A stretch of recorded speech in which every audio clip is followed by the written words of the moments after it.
네, 2021년 12월 26일 이정훈입니다. 오늘의 제목은 김건희와 괴벨스와 좌파의 원죄 프레임입니다. 오늘 김건희 씨가 대국민 사과문을 발표했죠. 다 보셨을 겁니다. 제가 전문을 띄워놓고 그중에 눈에 띄는 부분만 짚어가겠습니다. 두렵고 송구한 마음으로 이 자리에 섰습니다. 두렵고 송구한 마음. 약 1년 전만 해도 이렇게 많은 기자님들과 카메라 앞에 대통령 후보 아내라고 소개할 줄은 감히 상상도 못했습니다. 그런 남편이 저 때문에 지금 너무 어려운 입장이 되어 정말 두렵습니다. 두렵다는 단어를 자꾸 쓰네요. 제가 사랑하고 존경하는 남편 윤석열 앞에 제 허물이 너무나도 부끄럽습니다. 결혼 후 어렵게 아이를 가졌지만 남편이 직장일로 몸과 마음이 지쳐 아이를 잃었습니다. 아이를 가졌는데 남편의 직장일로 몸과 마음이 지쳐 아이를 잃었습니다. 이때 부부 사이에 무슨 문제가 있었나요? 예쁜 아이를 낳으면 입고 출근하겠다던 업고 출근하겠다던 남편의 간절한 소원도 들어줄 수 없게 되었습니다. 그 다음에 일과 학업을 함께하는 과정에서 제 잘못이 있었습니다. 잘 보이려고 경력을 부풀리고 잘못 적은 것이 있었습니다. 그러지 말았어야 했는데 돌이켜보니 너무나도 부끄러운 일이었습니다. 저 때문에 남편이 비난을 받는 현실에 너무 가슴이 무너집니다. 국민의 눈높이에 어긋나지 않도록 조심 또 조심하겠습니다. 이런 내용들입니다. 이에 대해서 윤석열을 비판하는 세력에서는 여러 가지 평가들을 했는데 그 중에서 제가 눈에 띄는 게 있어 옮겨 보겠습니다. 김건희 씨는 국민에게는 단 50초 사과하고 남편에게는 무려 5분간 사과했다. 사과를 하는 자리에서 남편과의 연애 이야기를 왜 하느냐? 그게 왜 필요하냐?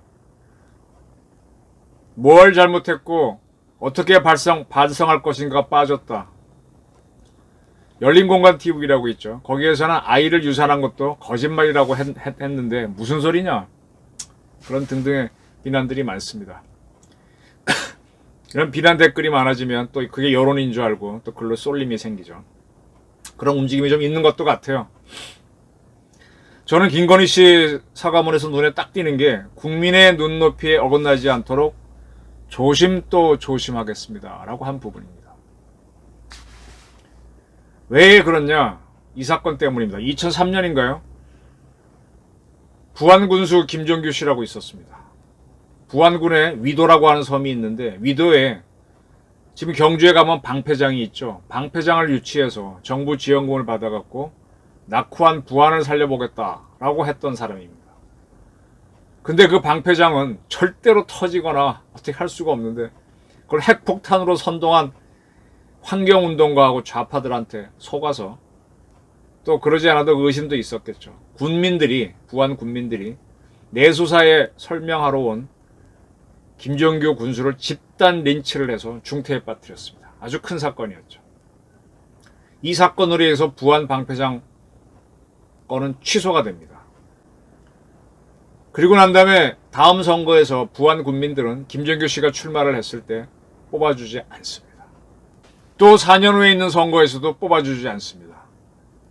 그러는 사이에 이 방패장은 주민 투표로 하자라고 해서 경주가 1등을 해서 받아갔고 정부의 많은 지원을 받아서 좋았겠죠. 자랑은 하지 않죠. 그리고 지금도 방패장에 그 방패물이 들어오면 계속 현금을 받고 있습니다.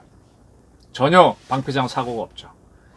그럼에도 불구하고 부안 군민들은 자신들이 틀렸다는 걸 인정하지 않았습니다.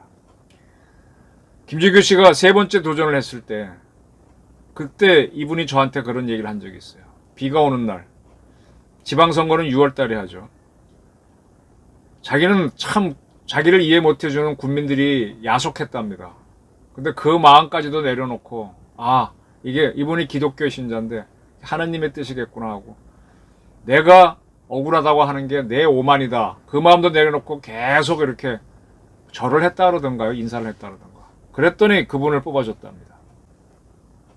제가 드리고 싶은 말씀은 이 국민이 부안에서는 국민이지만 대한민국으로 하게 된 국민들이죠. 저는 국민들을 정의롭다고 보는 사람이 아닙니다. 주권자인 국민이 항상 옳지는 않습니다. 국민들은요, 자기가 틀렸다는 걸 쉽게 인정하지 않습니다. 아주 이기적이라고 저는 봅니다. 기본적으로 이기적이라고 봅니다. 쉽게 설명드릴까요? 전국의 여러 곳에 공군 비행장, 공군 기지가 있습니다. 그 주변은 전투기는 막 수시로 뜨고 내리기 때문에 시끄럽습니다. 주거지로 부적당합니다. 사실은 주거지를 만들지 못하도록 농토로나 이용하게 돼 있는데 자꾸 집들이 들어섭니다. 대도시 주변일수록. 땅값이 싸니까. 그래갖고 많은 집들이 들어서면 어떻게 하느냐. 국민들이 살려면은 나라를 지키는 게 중요한데 그건 안 중요해도 없고 내가 시끄러우니까 공군기지 나가라 그럽니다. 참 모순이죠. 땅값이 싸서 들어와 놓고서는 국가를 지키는 군대 나가라 그럽니다. 이게 국민입니다. 이렇게 이기적인 국민의 요구를 실현하기 위해 만든 조직이 정치학에서는 정부라고 합니다. 그런 정부를 이끌어 보겠다는 것을 정당이라고 합니다. 그러니까 결국 정당은, 국가는 국민의 눈높이에 맞춰야 돼요. 정의에 맞추는 게 아닙니다. 이번에 김건희 씨가 쓴 사과문을 가만히 보면 본인이 쓴 느낌이 많이 나요. 본인이 깨달은 것 중에 하나가 옳고 그르고가 아니라 국민의 눈높이에 맞추도록 조심하고 또 조심하는 거다. 그게 눈에 상당히 띄었습니다. 국민들은 자기 이익을 위해서 부정의를 요구하는 경우가 많습니다. 경주 방패장을 보면 부안이 방패장 유치해갖고 잘 살았으면 좋았을 텐데 그 김군수의 정의를 부정한 군민들은 인정을 하지 않잖아요. 이 국민들이 크게 잘못 오해하면 전쟁을 요구합니다. 약탈도 요구합니다. 그리고 자기의 승리를 요구하는데 우리나라가 승리하면 우리나라한테 패배한 나라들도 국민들이 있잖아요. 그 국민들은 큰 상처를 받는다는 건 안중에도 안 둡니다. 그 국민들이 늘 부정의하면은 그런 국가는 소멸로 갑니다. 왜? 자기 내부에도 정의가 없기 때문에 양육강식, 원칙도 없고 보호되지가 않으니까 결국 붕괴로 갑니다. 그래서 결국은 국민이 항상 정의로울 수 없지만은 정의로워야 그 국가는 오래 간다는 게 정치학의 결론입니다. 이 정의를 세우려면 그 중에 하나 중요한 가치가 신뢰입니다. 신뢰. 서로 믿어줘야 되는데 일본계 미국 학자인 프란시스 후쿠야마는 그래서 트러스트라는 책을 썼죠. 신뢰라는 책을. 그리고 이 트러스트가 있는 나라가 어떤 나라다라고 했는데 한국은 트러스트가 없다라고 그는 그때 봤었습니다. 그때의 시각은 정확하다고 저는 봅니다. 자, 국민들이 제가 정의롭지 않다 그랬는데 이러한 국민들을 이용해서 자기를 보호하는 세력이 있습니다. 저는 그 자들을 지식인으로 봅니다. 저도 박사 타이틀이 있으니까 지식인에 해당됩니다. 이 지식인들은 되게 리더를 하고 싶어 하는데 지식인들은 많고 리더는 적습니다. 그래서 리더가 되지 못하는 지식인들이 매우 많습니다. 저도 어떻게 보면 그런 부류에 속하는 사람일 수도 있죠. 민주당 정권을 비판하는 거 보면 그런 소지가 저도 있다고 인정합니다. 그리고 이 자들은 자기의 불만을 국민의 불만으로 환치하고 자기의 요구를 국민의 요구로 환치합니다. 이 주장을 많이 하는 것이 이제 좌파들인데 보수 언론인 동아일보, 조선일보 이런 것들이 자기의 이익을 국민의 이 여론으로 주장한다. 가짜뉴스다 주장을 많이 하죠. 그래서 선동을 한다고 봅니다. 실제로 미국에도 보게 되면은 제 미국 친구들 가끔 만나보게 되면 그런 얘기해요. 뉴욕이나 워싱턴, LA 같은 데 가면 배운 사람들이 많아갖고 전부 다 정부를 비판하는데 선거는 그렇게 안 나온다. 왜? 미국 중부 그 넓은 지역에는 또 농민들이 많이 사는데 그 사람들은 또 다르게 보거든요. 그 좌파들은 지식인들이 많다 이겁니다. 그들이 선동을 한답니다. 이 선동을 잘하면 정치가 바뀝니다. 선동의 귀재는 히틀러가 막 만들었던 나치 정권이죠. 나치. 바이마르 공화국이 상당히 민주적인 정부였죠. 대통령은 국가 원수로 있고 총리가 실질적으로 국가를 이끄는데 그 바이마르 공화국에서 순식간에 권력을 차지해서 히틀러는 총리도 되고 대통령도 됩니다. 그 이상이 됩니다. 그래서 스스로를 영도자란 표현을 참 하기 뭐하니까 대통령의 통자, 총리의 총을 합쳐서 총통이라고 우리는 번역 많이 했는데 총통 이상이죠. 이 총통을 대만에서는 대통령을 총통이라고 번역해갖고 이 총통을 약간 대통령으로 보는 사람들이 있는데 히틀러가 총통이란 건 영도자 개념입니다. 그래서 황제와 같은 지위를 차지하죠. 그러나 세습은 안 했으니까 황제는 아니죠. 그 제3제국을 만들죠. 그리고 오스트리아를 합병하고 게르만인들이 많이 사는 체코의 슈텐텔란트를 순식간에 합병합니다. 뭐 전쟁 안 치르고 그냥 국민투표를 해버립니다. 독일 국민들이 얼마나 좋아해요. 독일, 위대한 독일 확장하자 합니다. 그러니까 폴란드를 침공하면서 2차 대전을 일으켰습니다. 그때 독일 국민들은 기꺼이 참전했습니다. 기꺼이 나치의 일원이 됐습니다. 그리고 많은 독일 국민들이 거친 죽음을 당하고 국가는 패배를 당합니다. 지금 영도자를 두고 있는 유일한 나라가 유일하다 그래야 되나? 북한이에요. 북한의 김정은, 그 앞에 김정일인가요? 이자들은 그 나라도 국가 원수가 있잖아요. 뭐라 그러더라? 국가 원수를 상임위원장이 하던가? 그리고 총비서도 있고 뭐 여러 가지가 있는데 자기 스스로가 영도자, 위대한 지도자, 영도자 이렇게 표현하거든요. 히틀러 같은 존재가 김정은입니다. 시진핑도 이제 그런 비슷한 지위를 차지하려고 하는 거죠. 영도자가 되려고, 독재자가 되려고 하는 겁니다. 이렇게 큰 경험을 희생을 치렀길래 패전한 이후 독일은 새 나라를 만들 때 국가가 부정의한 게 간다. 결국 나치가 하자는 대로 따라간 거잖아요. 그럴 때는 국민이라도 국가에 맞서라며 헌법에 국민 저항권을 집어넣습니다. 국민들이 속아서 질질 끌려갈 때는 지식인들은 좌파가 많지만 또 좌파의 삐딱한 비판 정신이 때로는 정확하게 볼 수도 있으니까 외쳐라! 지식인들이 외쳐라! 국민 저항권을 넣어줬어요. 그러나 그렇게 외쳐도 국민이 들어주지 않으면 사실은 답이 없습니다. 김건희 이력 문제는 제가 몇 번 정리했듯이 거기에 허위 사실이 있고 과장된 게 있더라도 그거는 아무 법적으로 문제가 없습니다. 김진국 민정수석의 아들이 우리 아버지가 민정수석입니다. 이 회사의 꿈을 이뤄드리겠습니다. 라고 입사 지원서를 쓴 것도 아무 문제가 없습니다. 왜? 자기 속에는 좀 뻥을 하게 돼 있는 거니까. 허위까지도 넣을 수 있는 거니까. 이거는 상식이기 때문에 그 사람을 뽑을 때는 이력서만 받고 그것으로 판단하는 사람이 어디 있어요.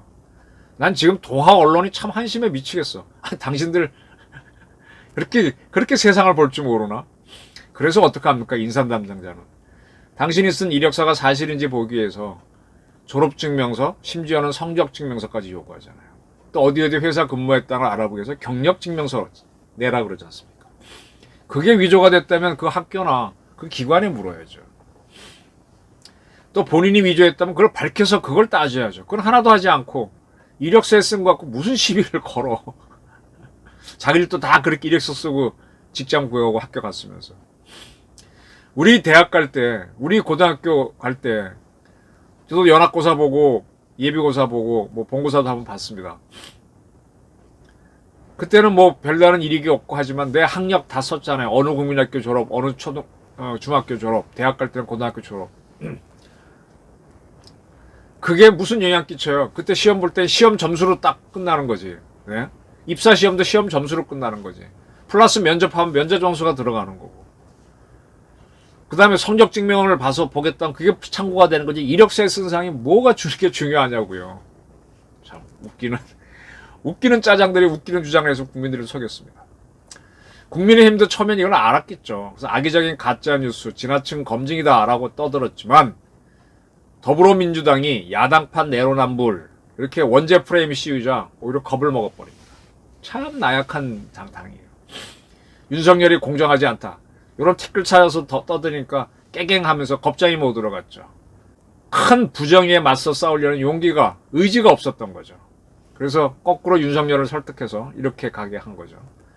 조국 사태가 부메랑으로 돌아오면 이재명한테 정가 4번 프레임을 씌울 수도 없다. 뭐 이런 설득을 하면서 그러니까 이제 국민들도 뭐가 있는구나 하고 넘어간 거죠. 근데 사실은 국민들도 자신과 그들의 자녀들이 쓰는 자기 소개서에는 과장을 합니다. 그럼 좌파들은 왜 저러느냐? 저자들은요, 자기 지은 죄들을 본인들이 알아요. 그래서 그 잘못을 캐내려고 오는 세력에 대해서는 두려움이 있습니다. 제가 좌파 공격을 많이 하는데 저는 그자들이 저를 두려워한다는 걸 저는 압니다. 그들의 뭐가 문제인지 저는 알기 때문에 이렇게 밀어붙이는 거거든요. 윤석열 같은 검사, 칼잡이들도 저자들은 아주 두려워하죠. 공안검사 굉장히 싫어하죠. 그리고 박근혜를 구속한 바 있고 윤석열은 힘이 있으니까 자기들이 하고 싶은 걸 해줬잖아요. 그리고 추미애 박범계가 그렇게 바락바락 대들 때 그 뚝심 보여준 거 보면 겁나죠. 겁나죠. 기가 좀 센 사람이죠. 어떻게든 꺾어보고 싶은 겁니다. 그걸 해서 낸 꾀가 뭐냐? 질투입니다. 질투. 국민들 누구나 갖고 있는 질투심 이용한 겁니다. 김건희 씨가 부유한 그 미모도 갖춘 뭐 수술을 했는지 모르겠지만 강남 여성입니다. 아마 이분이 학부는 경기대 나왔는데 이화여대 나왔으면 어땠을까 생각을 좀 혼자 해봤는데 경기대를 나왔고 숙명여대 교육대학원 또 서울대 경영대학원에서 석사를 했고 두 군데 대학원에서 어쨌든 국민대학에서 박사를 받았습니다. 이것도 부럽죠. 그리고 겸임이긴 하지만 어쨌든 교수를 했습니다. 이것도 부럽죠. 또 뭐 코바나 컨텐츠가 뭐 사업도 했다며 부럽죠. 이런 사람은 어떻게 늘 부럽고 그 사람들 앞에 가게 되면은 주눅이 들 텐데 그 질투심을 이용해서 원죄를 만들어 씌울 수 있죠. 이력서에 뭐 과장이 딱 떠들어갖고 누구나 하는 걸 가지고 그걸 또 뭘 합니까? 남편 덕에 기획회사 할 때 후원 많이 받았다. 그 떠들었는데 후원 뭘 잘못 받은지 밝혀낸 게 있습니까? 또 김건희 씨 박사학위 논문 엉터리다. 유지를 YUJI 썼다 떠들었는데 교육부 감사까지 했지만 밝혀낸 게 없잖아요. 이력서 허위라고 떠들었지만 뭐가 허위인지 그 지금 와서는 김건희 씨가 사과문 발표하니까 뭐가 잘못된지 왜 밝히지 않냐고 본인 좌파들이 떠들고 있어요. 도이치 주가 조작 문제는 제가 어제도 얘기했지만 조작한 사람이 문제인 거고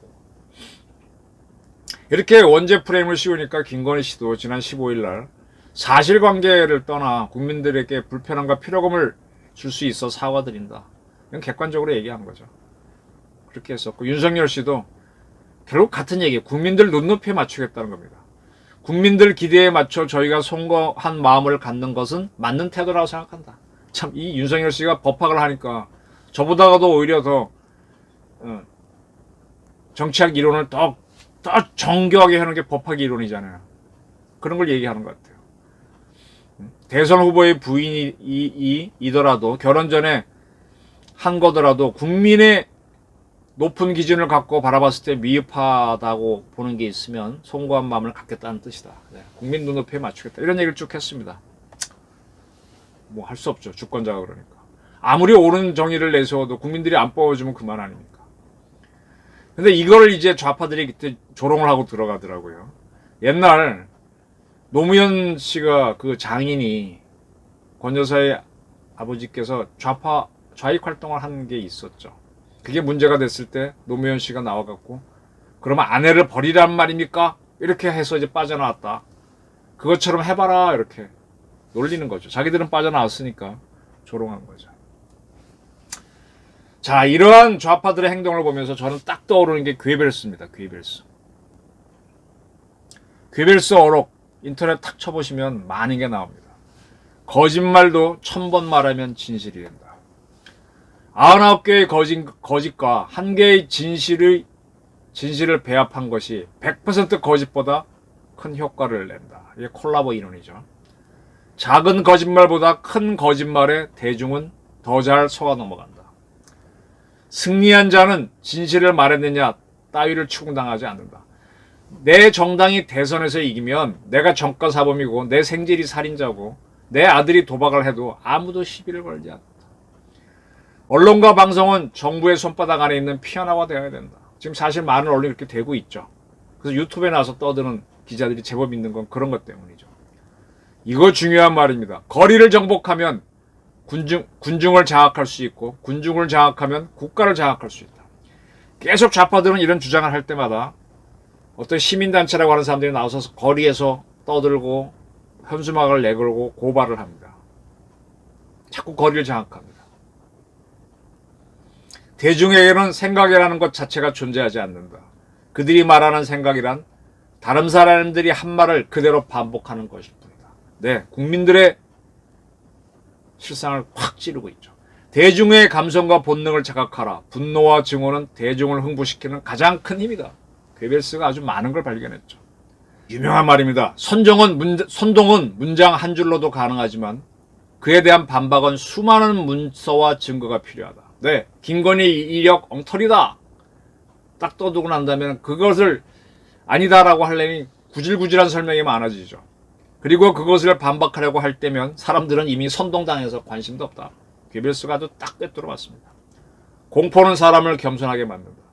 계속 코로나 계엄령 때리고 모이지 마라. 옛날 비서실장은 자기들이 할 때는 괜찮고 보수파들이 나올 때는 이 코로나 전국에 나오는 건 살인행위다까지 주장했습니다. 이렇게 떠들면 국민들은 겁이 나서 못 나오죠. 우리는 국민들에게 강요하지 않았다. 그들이 우리에게 위임했을 뿐이다. 그리하여 그들 자신이 그 대가를 치른다. 네, 괴벨스. 국민들이 겁먹어서 아무 소리 안 하고 그때의 정부는 어쨌든 국민들이 위임한 정부죠. 그들이 마음대로 해갖고 그 대가는 국민들이 치른다. 국민들은 그런 존재다 하고 꽉 꿰뚫어 봤습니다. 송영길 씨가 이런 얘기 했었죠. 이재명 씨의 전과에 대해 물으니까 공익을 위해 뛰어다니다 한 것이다. 참 이 말 듣고 근데 반박을 못하는 사람들이 많던데 저라면 이렇게 했을 겁니다. 전두환 씨가 독재했다고 송영길 씨 시비를 걸지 전두환 씨는 국가발전위해서 한 것이야. 전두환 집권기에 대한민국 국부는 3배가 늘었어. 그리고 지금 좌파들이 이렇게 날뛰어도 무너지지 않는 대한민국 경제를 만들었어. 경제를 잘한 건 정치 잘한 거야. 근데 왜 이렇게 시비야? 이렇게 나가야죠. 좌파들은 이 전두환의 업적을 수치로 나온 것을 부정할 수가 없습니다. 그러니까 어떻게 해요? 계속 광주 프레임이 씌우잖아요. 발포를 했다. 발포를 누가 명령을 해? 지휘선상이 있지도 않잖아요. 또 살인마. 뭐가 살인마라는 거예요? 있지도 않은 헬기사 자체는 있지도 않은데 헬기사를 했다고 씌우고. 원죄를 자꾸 씌우는 겁니다. 괴벨스 이런 대로 거리를 장악하면은 국가를 장악하니까. 한번 씌워지면 벗어나기 어렵습니다. 결국 전두환 씨는 지금 장지에도 못하고 묻히지도 못하고 그 유해는 집에 갔죠. 아주 국민을 크게 속였습니다. 좌파들이. 근데 저는 국민들이 집단 이성이 있고 집단 촉이 있다고 봅니다. 2번은 안 속을 거라고 봅니다. 왜? 윤석열이 전두환 씨 잘한 게 있다고 칭찬했을 때 광주 시장부터 나서서 난리를 쳤습니다. 이재명 씨가 전두환 잘했다고 했을 때 광주와 호남은 침묵했습니다. 이게 다 보고 있는데 국민들이 2번 속을까요? 지금 국민들은요, 광주하고 호남을 기득권 세력으로 봅니다. 호남이 차별받았다 그러는데 차별받은 게 옛날에는 어땠는지 모르지만 지금은 오히려 더 유리하죠. 호남 출신이라서 참모총장이 되는 사람들도 있고 장관이 되는 일도 더 많은데 지금 호남 차별은 차별이 아니라 더 유리한 겁니다. 이걸 보는 사람들이 많아요. 자, 윤석열, 김건희의 씌우는 이 프레임이 언제까지 작동할까요? 김건희에 대한 이력 공세는 워낙 미천이 딸리는 겁니다. 그래서 저는 이걸로 끝이라고 봅니다. 김건희 씨 사과로 끝입니다. 민주당도 더 이상 나가면 뻘쭘해져요. 아까 남편하고 연애 이야기는 5분간이라고 국민사과는 50초밖에 안 했다고 떠들었는데 그렇게 떠들겠지만 힘빨이 안 붙습니다. 전두환 씨를 그렇게 몰아붙일 때도 사실은 아슬아슬했죠. 안 되는 거였죠. 자기들이 여당이었으니까 그나마 간 거죠. 따라서 이제부터는 박근혜 씨를 석방했으니까 갈라치기를 할 겁니다. 김건희를 최순실로 둔갑시키는 노력을 이미 송영길 씨가 시작했습니다. 근데 대한민국 국민들이 3만 불에 넘는 소득에다가 또 유튜브를 보는 사람들도 많은데 또 G7 수준인데 또 넘어갈까? 저는 안 넘어갈 거라고 봅니다. 윤석열 씨를 보게 되면 검사 생활을 오래 해서 이 검사 냄새가 안 빠졌죠. 저 거들먹거리는 것도 보이죠. 응? 좌중을 지배하는 카리스마 같은 게 보이죠. 또 김건희 씨는 미모고 돈도 있고 하니까 잘난 척하는 걸로 보이죠. 그거 싫습니다. 그러나 자신은 전과 사범이고 아들은 도박을 했고 당신의 아버지도 도박을 했고 살인자의 외삼촌이고 형수의 욕질을 한 사람 대통령으로 뽑는 것도 상당히 불편하실 겁니다. 분명히 말씀드리겠습니다. 괴벨스는 대단했지만 그는 패전한 나라의 나치당의 선전부장이었을 뿐입니다. 그리고 그는 자녀들과 함께 마지막엔 자살한 걸로 알고 있습니다. 부정의로 한번 주목을 끌 수 있지만 영원히는 못 갑니다. 지난 12월 16일 아들 도박이 문제가 됐을 때 이재명 씨는 입장문을 발표했습니다. 한번 말씀드렸죠. 참 드라이하고 요리조리 빠져나가는 문장이었어요. 김건희 씨 사과문하고 비교하면 큰 비교가 될 겁니다. 그냥 전체를 한번 보십시오. 아비로서 아들과 함께 머리 숙여 사과드립니다. 딱 그거밖에 없었어요. 주어도 없는 문장이고, 그 아들인 이동호 씨가 낸 거는 더 간단했습니다. 저희 부적절한 처신으로 상처입고 실망하신 분들께 진심으로 사죄드립니다. 이번 일을 계기로 반성하여 당사자로서 모든 일에 대해 책임을 지고 속죄의 시간을 갖겠습니다. 다시 한번 머리 숙여 사과드립니다. 도박 사건은 좀 끔찍한 일이죠, 나중. 너무 끔찍하고 이재명 씨를 둘러싼 게 너무 사건들이 많으니까 오히려 말을 못하죠. 사람들은 더 큰 공포에 짓눌리니까. 또 여당이 협조하는 언론도 많고요. 따라서 민주당은 이러한 문제들이 있기 때문에 김건희 씨 사과를 계속 원죄로 몰고 가지 못합니다. 박근혜 석방을 이용한 갈라치기를 하는데 그것도 한계가 있습니다. 왜? 최순실이 한 번 속지 두 번 속지 않거든요. 저는 시간은 절대 이재명 편이 아니라고 봅니다. 국민들은 상당히 이기적이지만 자기 자신의 이익이 정의로 올 때 더 많다는 걸 알기 때문에 다시 정의로 돌아옵니다. 김건희 씨 사건에 대해서 많이 현혹됐던 국민들, 물론 김건희 씨 잘못한 것도 있어요. 네? 근데 인지산정으로 보면 이해가 되고 얄밉죠. 근데 그 정도입니다. 그리고 지금 큰 거학을 없애는데 국민들이 동참할 거라고 봅니다. 그거 못하면 또 국민들은 나치 따라갔던 도일 국민이 당했듯이 당해야 되는 거죠. 답이 없죠. 국민들은 늘 현명하지 않다. 그러나 나치를 겪었던 국민들은 헌법에 국민저항권을 지불한다. 그리고 계속 정의로 오는 겁니다. 한국도 그렇게 하면서 발전해 나갈 거라고 보는데 이번에는 호된 결과를 5년 동안 치렀기 때문에 잘 할 걸로 저는 봅니다. 네, 경청해 주셔서 감사합니다.